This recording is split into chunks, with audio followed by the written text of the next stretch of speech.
Thank you.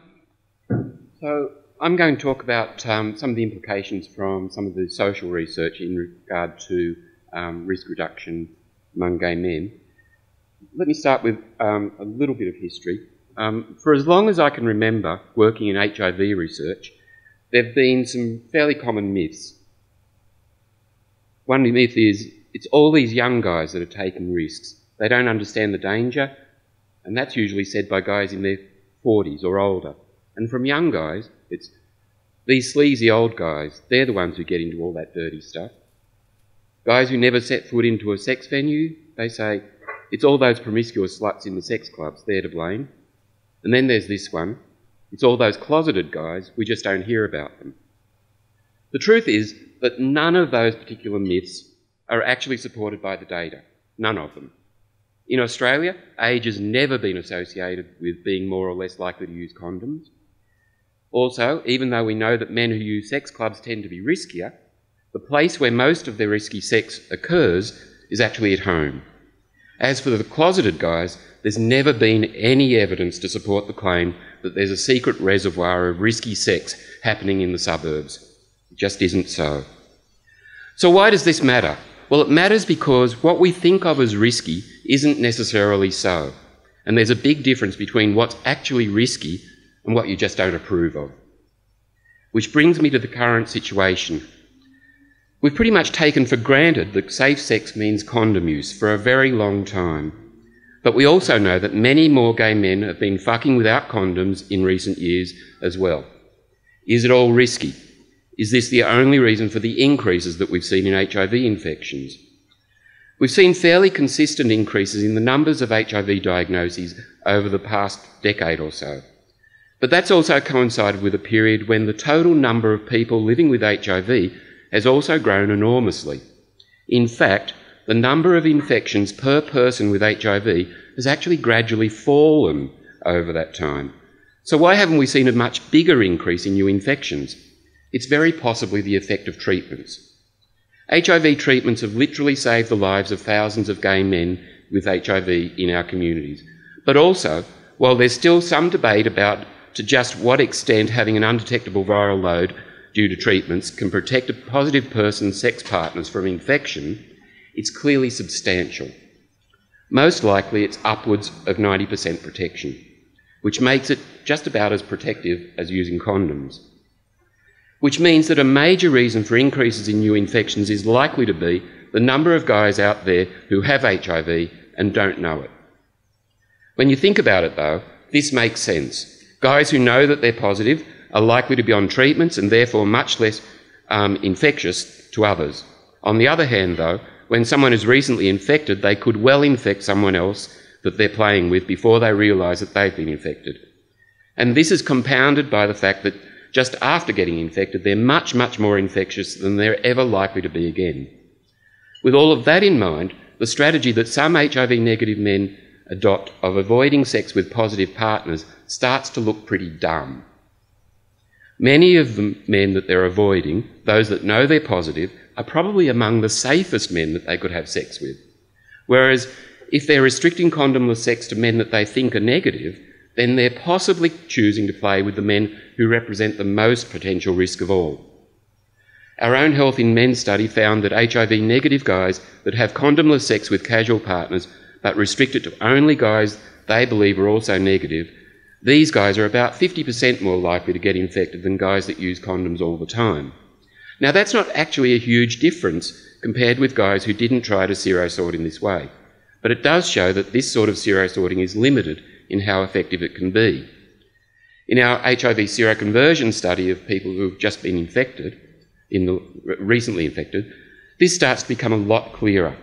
When we compare the event that the men in that study believe led to them getting infected with a similar event among men who did not seroconvert, there's a really interesting difference. The seroconverters were only about half as likely to have previously known the guy that they had sex with on that occasion, and were about twice as likely to believe that he was HIV negative based just on a hunch instead of actually being told that he was negative by the guy himself.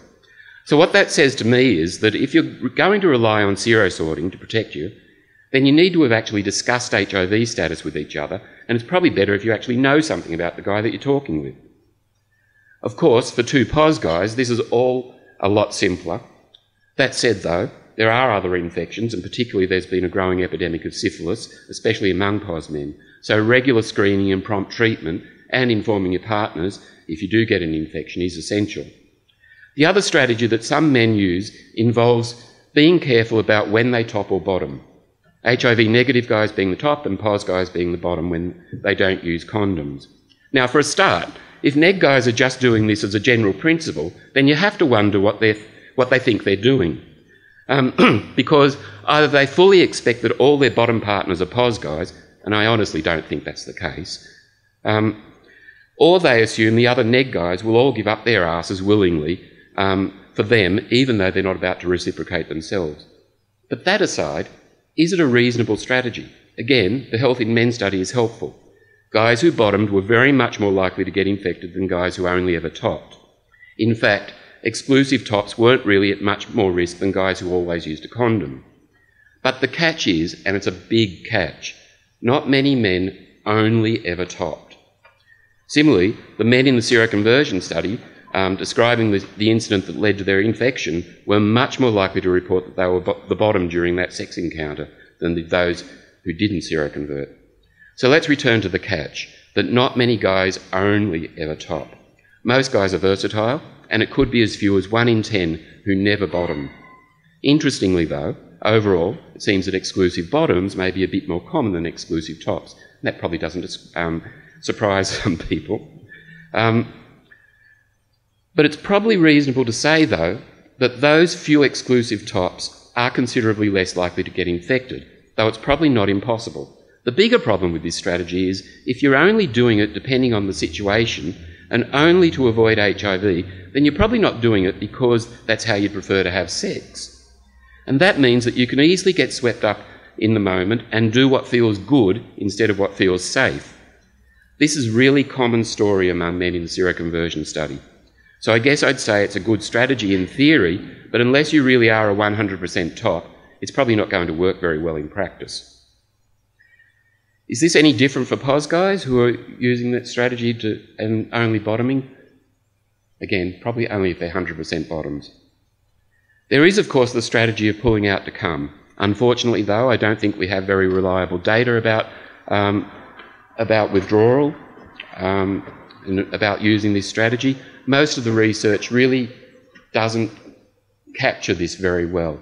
The intricacies of when gay men put their dicks in each other's arses and pull out and then go on and do something else, and where they come, it's really quite complicated, and I don't think it's actually captured very well.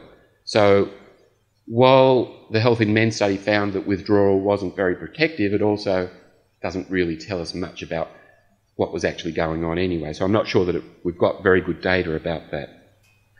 This leaves us with one final option, the flip side of relying on POS guys having undetectable viral load through effective treatment to be non-infectious, and that's PrEP.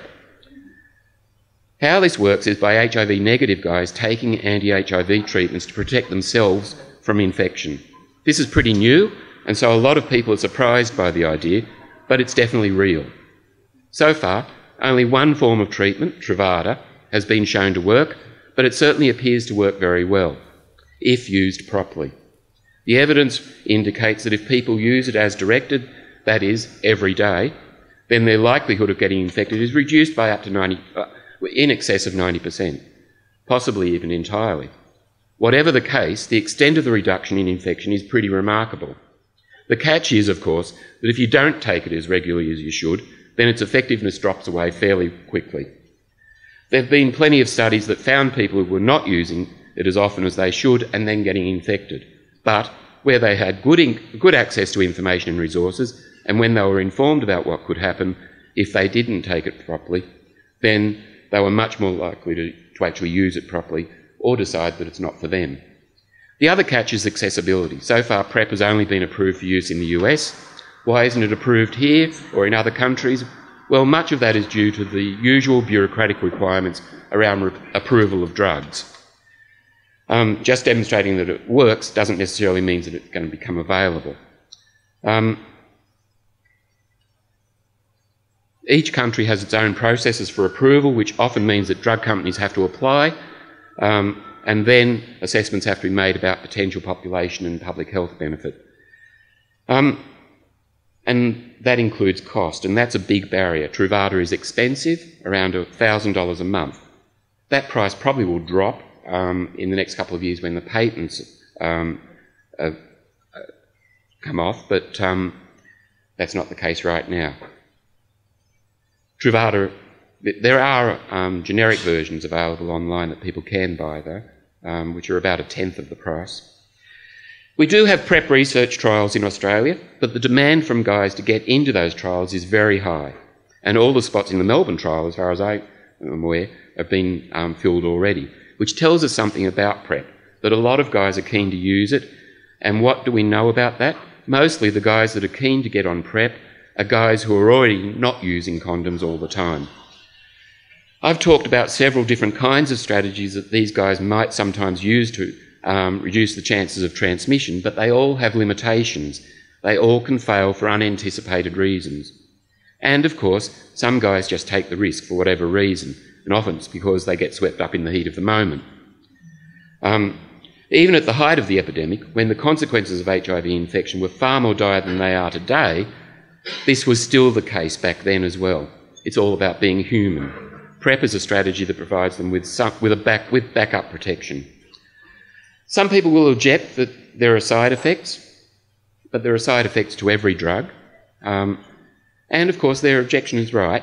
If you never take any risks or are comfortable with the risks that you do take, then no, you probably don't need to take PrEP.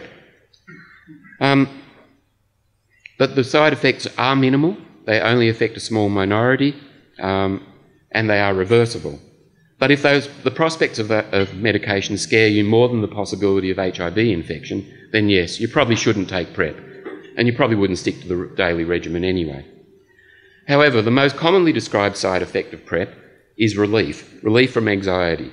Men who use PrEP are commonly saying that taking PrEP has enabled them to relax about sex for the first time in years, decades for some, and possibly ever for younger guys who've only ever had sex with the prospect of HIV looming over them.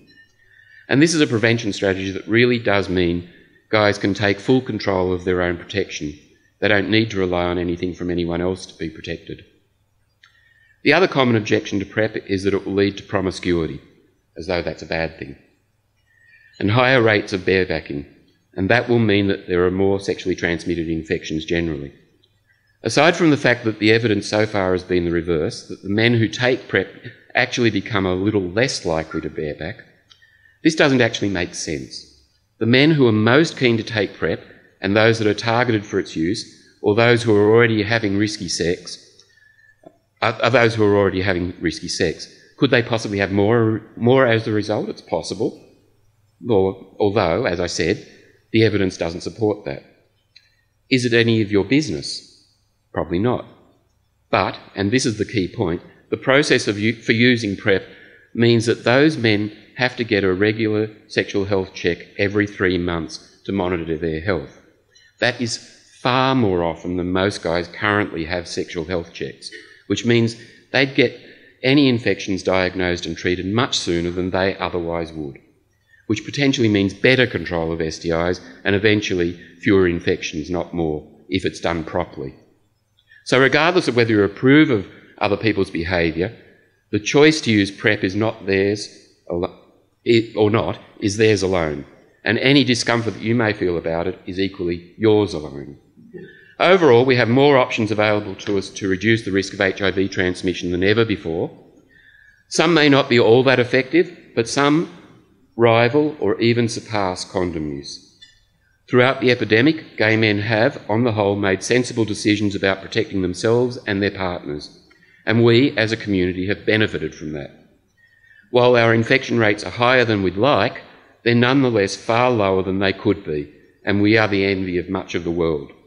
Things are changing rapidly, but the one thing we should continue to rely on is that gay men can and should make informed and sensible decisions about how to protect themselves and their partners without moralistic judgment about other people's sexual behaviour. Thank you. I had a few topics I want to talk about, some of which you've covered already, but I'll just go through them probably slightly differently. I will keep it fairly short because just looking at who we've got here, I think we've got a fairly well-informed audience anyway, and if people have any questions on any topics they'd like me to expand on afterwards, then I'll be very happy to answer any questions. So I think I just quickly want to give a rundown of the trends in STIs and HIV in Victoria at the moment. I think you probably already know this, but HIV rates, HIV diagnosis rates, and hence presumably HIV transmission rates have been going up over the last 10 years, as Garret already alluded to. In Victoria in 2013 there were 365 diagnoses, and in 2005 there were 262, so, and there's been a steady increase over that time from 262 to 365.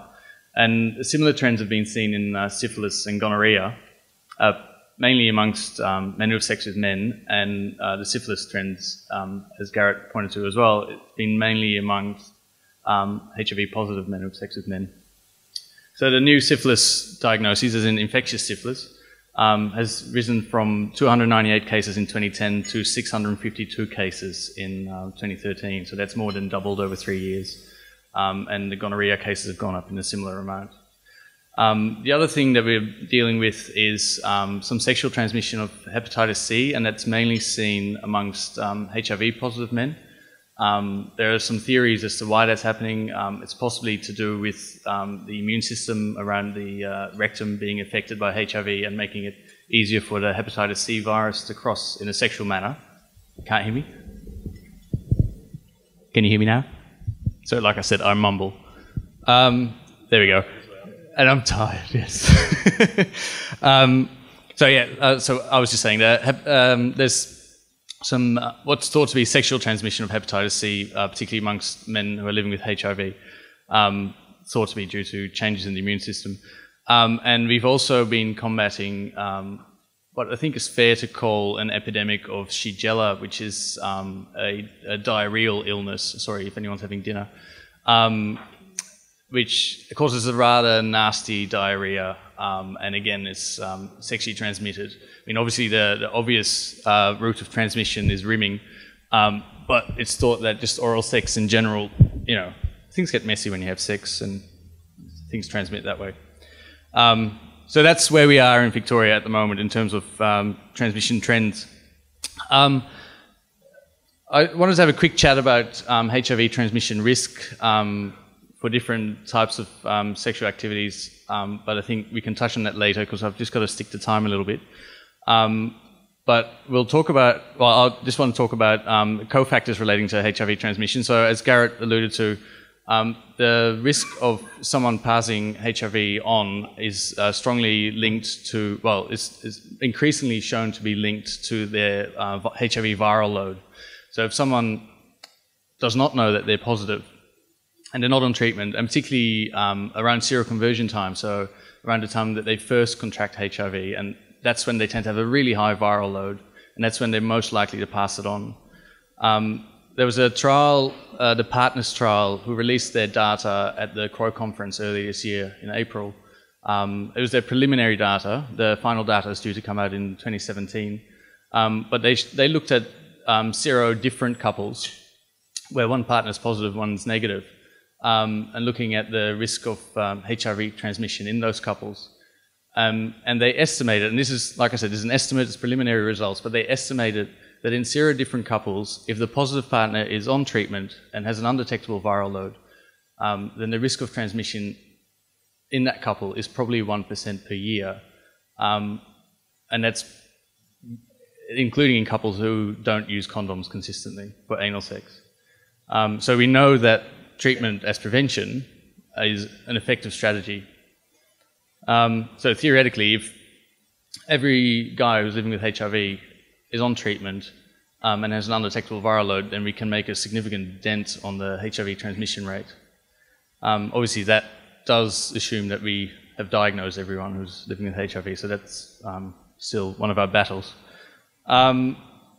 Something else in terms of transmission risk that's important is circumcision status. We do know that in guys who predominantly top, if they're uncircumcised, if they have a foreskin, they're more likely to contract HIV from topping than if they are circumcised. The numbers are debatable, but it's thought to be about double the risk if you have a foreskin. You touched on PrEP. So we've got the Vic PrEP trial running at the moment in Victoria, and last week the last participant enrolled on the treatment arm of the Vic PrEP trial. There is a non-treatment arm as well, and we're still looking for people who are willing to participate in that. So if you're keen to help us out, then put your hand up. So 100 people in Victoria have been started on PrEP, on Truvada, as part of the Vic PrEP trial. Now, as you said, Garret, the PrEP is known to be very effective. The ARCSHS trial was a multinational trial that enrolled about 2,500 men, initially HIV-negative men, and it looks at the HIV transmission rate in that group, and PrEP was shown to reduce the risk of HIV transmission by about 92% if people took PrEP. So they had to do a sub-analysis because the overall risk reduction was 40%, but when they looked at a lot of the people on PrEP and they looked at the drug levels in their blood, they found that a lot of people did not have any PrEP in their blood, so they weren't actually taking the tablets, but if you took those people away, then there's a 92% reduction in risk. There are some theoretical objections, or not objections, but theoretical problems with PrEP. I mean, obviously side effects is one thing. There is also a concern that if people take PrEP intermittently, so if they only take it a couple of times a week, then it's not effective, but then also if they do happen to contract HIV during that time and they're exposing the HIV virus to subtherapeutic levels of Truvada, then potentially the virus can become resistant to Truvada, and which may then compromise their future treatment. That's a theoretical risk. In the IPREX trial, they didn't find any problems with that. They did find a couple of people who developed HIV during the trial, but when they retrospectively analysed those people, they found that those people had actually contracted HIV prior to starting PrEP. I've touched on treatment as prevention. Another topic in terms of HIV transmission risk I quickly wanted to touch on was viral discordance. So this is looking at if someone has an undetectable viral load in their blood, does it also mean they have an undetectable viral load in their semen? A couple of trials again have looked at this. There was in 2008, there was an analysis, a meta-analysis looking at 19 different studies that had looked at semen analysis, as in viral load in semen and in blood. And they concluded that generally there's a good correlation between blood viral load and semen viral load. And usually the semen viral load is lower than the blood viral load. So if someone is undetectable on their blood test, then it's likely that they're undetectable in their semen as well. But it wasn't always. And a couple of factors were identified that could potentially influence this relationship. And they were mainly whether someone was adherent to their antiretroviral therapy, although that does impact on their blood viral load. Whether the particular antivirals they're on were antivirals that penetrate particularly well into the genital tract.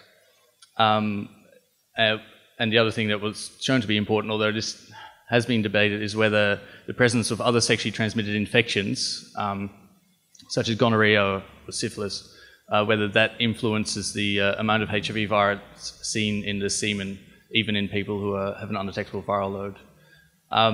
There's a couple of conflicting studies on around that area. Some of the studies showed that herpes virus was more important in determining whether someone had detectable virus in their semen when they didn't have it in their blood. Some studies even looked at Epstein-Barr virus or the glandular fever virus. So it's an area that's not quite clear yet, but as a general rule, if someone has an undetectable viral load in their blood, then it's very likely that they have an undetectable viral load in their semen. But it does highlight the need for ongoing sexual health testing to reduce the risk that someone might be carrying other sexually transmitted infections in their genital tract. That's probably all I had to about risk and sex, but specifically from an HIV positive person's point of view. And I think regardless of what the science says, regardless of what we may or may not know about new technologies, the one thing that affects every HIV positive man is the horny issue. And I don't use horny in that way, I'm using it in the bad way, of disclosure. And the problematics of disclosing your status. So, and disclosure has its good sides, and there's great stories of disclosure to sexual partners and it being incredibly good and an incredibly favorable response in terms of getting what you wanted. And other times it not. But what we're going to do, don't you love it when the presenter says you're going to do audience participation? So that's what you're going to do. Although I'm not going to single anyone out, so don't get all freaked out or anything. Why not? No. So on your table, everybody's table, you'll see a little chart that looks like this. For those of you who work in risk, possibly OH&S, you'll be very familiar with this chart. It's a likelihood and consequence rating chart for different kinds of risks that exist in the world. So what we're going to do as a group is I'm going to describe a scenario for you, and you're going to figure out what the likelihood is and what the consequence is of the disclosure that I'm describing. So this is scenario 1. You're on unsaid app online. We're not going to describe the app, we're just saying it's an app, okay?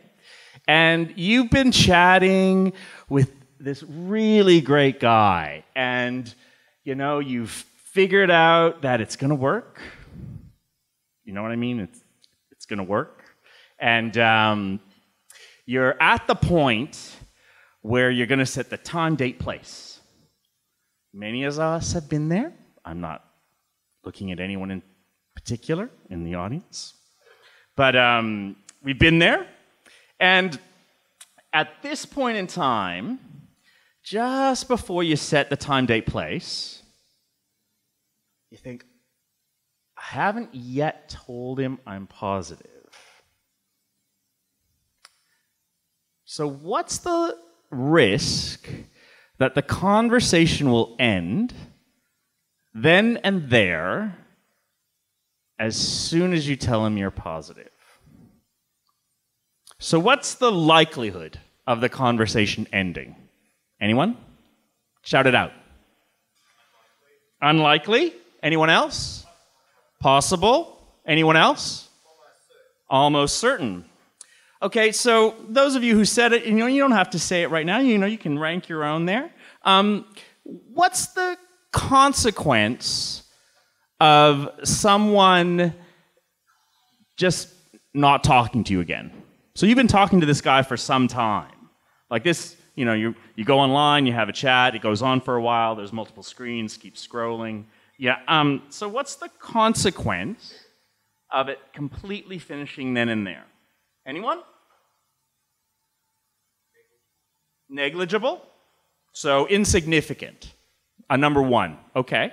Because it's online, you don't know him, you've never met him, you may have seen his pics, including those private ones. Anyone else? What are the consequences of it ending right then and there? Moderate. What about if this is the 10th time this has happened? Fair enough. Scenario number 2. You're at a pub. You're with some friends. This good friend of yours has brought this new guy. Oh my God, he's dead sexy. And it's pretty clear you're hitting it off. Had a few beers. It's clear you're getting it on. He lives close by. You go to his, barely through the door frame. The clothes start coming off. It's starting to get heated. You think at this point, probably best I disclose I'm HIV positive. So here's the risk. What's the risk at this point in time that he's going to end it completely? Like he's horny. Like it's, he's horny. And so are you. And you're going to say you're positive at that point in time. What's the likelihood that it's going to end? Anyone? What was that? Likely that it'll end. Anyone else? Possible. Anyone? One more? Okay. So what's the consequence? You're at a guy's house, horny, clothes are coming off, they're probably partially off anyway. What's the consequence? Major? Anyone else? Moderate? Cool. What was that? Catastrophic. It would be catastrophic for me. Anyway, it doesn't happen that often. So I have one more scenario, and then we're going to get into a bit of discussion about it. So the third scenario is you're in a sex club. I'm not saying you've all been to sex clubs, but, go with me on this one. You got your pants down around your ankles. He has his pants down around his ankles. You've been fucking without a condom. It just kind of happened. You've seen him there before. He's seen you before, but you've never ended up, in the space. So you pull out. You're the top, by the way, in this scenario. You pull out, and you think, I don't want to continue. You didn't come, by the way. I don't want to continue until I, find out. And you say to him, bareback okay? He says, if you're clean.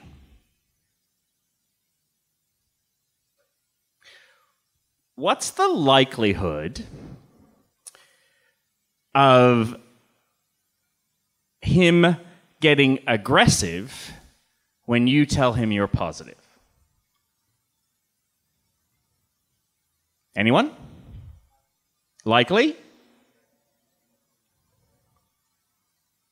What's the consequence of getting aggressive, him getting aggressive with you in that situation? Catastrophic? Major? So I take you through this exercise for a reason. And because I can kind of see through the lights. Can I just tell you, I can actually tell who's positive and who's not in the room by who smiles during this exercise. This is something that most pause guys go through all the time. Not just pause guys, but most, I don't know any pause guys who don't go through a version of this in their heads all the time when they disclose. And I think sometimes when I've given this, I think people feel a bit, especially neg guys, feel a bit like, holy shit, really? That's the shit that goes on in your head? Yeah. Not that consciously, and you get better at it over time. I've had HIV for nearly 20 years. At this point, I'm pretty good at doing my risk assessment on the move. But not everyone is, and those who are newly diagnosed really struggle with trying to figure out how to disclose, when to disclose. If you're a gay man, you might understand how that works because you've had to perhaps disclose about your sexuality, or if you're a lesbian, and you have to judge context rapidly, very rapidly. So this takes us to the point of new technologies and the changing nature of the new technologies. And this is where, for those who know, I love a story. So this morning, I posted on Tim, which is this online group for HIV positive people. I said, tell me your stories of disclosure, the good and the bad. And I'll see if I can use them tonight. And I got some doozies. But there are some great stories of disclosure. One fellow was telling me about his disclosure strategies have really changed since PrEP. And he was in London in the UK, and where PrEPs have been available for some time, and his whole repertoire of risk ratings has just completely blown. Because he has all these guys saying, "Are you undetectable?" Well, if you're undetectable, then I'll preference you. And he's like, "What? What?" Yeah. So it's a changing nature of what works and what's risky and what's not risky. And I encourage everyone to sort of figure out this changing nature as we go on. I'm quoted in an article I saw online about an hour ago about barebacking in MCV, if you're interested in reading it. And one of the things I say, and I believe this in the bottom of my heart, is that it's not my job to tell you what to do as an educator. That's not my job. My job is to give you the science and give you the facts and help you understand it, but ultimately it's your job to figure out what you're going to do and the risks you're going to take and measure all of those. My job is to make sure you understand it. And I guess what I want to leave you with in terms of this presentation is I really want you to understand the complexity that HIV positive guys go through before we understand about viral load and before we factor in STIs. But the risks of disclosure. And I'd like you to think about how that impacts our ability to have great sex with you. So thanks.